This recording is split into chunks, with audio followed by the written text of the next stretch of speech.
भगवान कृष्ण ने जब देह छोड़ी तो उनका अंतिम संस्कार किया गया। उनका सारा शरीर तो 5 तत्व में मिल गया, लेकिन उनका हृदय बिल्कुल सामान्य एक जिंदा आदमी की तरह धड़क रहा था और वो बिल्कुल सुरक्षित था। उनका हृदय आज तक सुरक्षित है, जो भगवान जगन्नाथ की काठ की मूर्ति के अंदर रहता है और उसी तरह धड़कता है।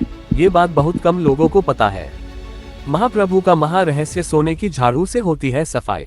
महाप्रभु जगन्नाथ श्री कृष्ण को कलियुग का भगवान भी कहते हैं। पुरी उड़ीसा में जगन्नाथ स्वामी अपनी बहन सुभद्रा और भाई बलराम के साथ निवास करते हैं, मगर रहस्य ऐसे है कि आज तक कोई न जान पाया।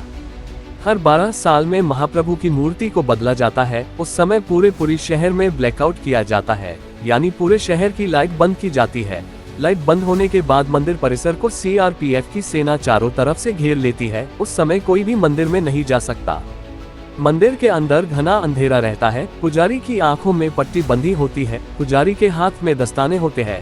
वो पुरानी मूर्ति से ब्रह्म पदार्थ निकालता है और नई मूर्ति में डाल देता है। ये ब्रह्म पदार्थ क्या है आज तक किसी को नहीं पता। इसे आज तक किसी ने नहीं देखा। हजारों सालों से ये एक मूर्ति से दूसरी मूर्ति में ट्रांसफर किया जा रहा है। ये एक अलौकिक पदार्थ है जिसको छूने मात्र से किसी इंसान के जिस्म के चिथड़े उड़ जाए। इस ब्रह्म पदार्थ का संबंध भगवान श्री कृष्ण से है, मगर ये क्या है कोई नहीं जानता। भगवान जगन्नाथ और अन्य प्रतिमाएं उसी साल बदली जाती हैं, जब साल में आषाढ़ के 2 महीने आते हैं। 19 साल बाद यह अवसर आया है। वैसे कभी कभी 14 साल में भी ऐसा होता है। इस मौके को नव कलेवर कहते हैं।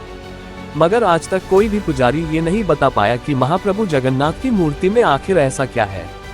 कुछ पुजारियों का कहना है कि जब हमने उसे हाथ में लिया तो खरगोश जैसा उछल रहा था, आंखों में पट्टी थी, हाथ में दस्ताने थे, तो हम सिर्फ महसूस कर पाए। आज भी हर साल जगन्नाथ यात्रा के उपलक्ष्य में सोने की झाड़ू से पुरी के राजा खुद झाड़ू लगाने आते हैं। भगवान जगन्नाथ मंदिर के सिंहद्वार से पहला कदम अंदर रखते ही समुद्र की लहरों की आवाज अंदर सुनाई नहीं देती, जबकि आश्चर्य में डाल देने वाली बात यह है कि जैसे ही आप मंदिर से एक कदम बाहर रखेंगे, वैसे ही समुद्र की आवाज सुनाई देंगी।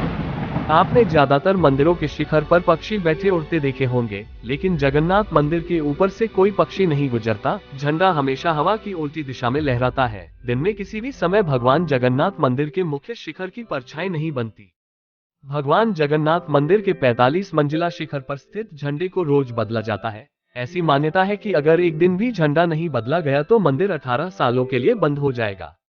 इसी तरह भगवान जगन्नाथ मंदिर के शिखर पर एक सुदर्शन चक्र भी है, जो हर दिशा से देखने पर आपके मुंह आपकी तरफ दिखता है।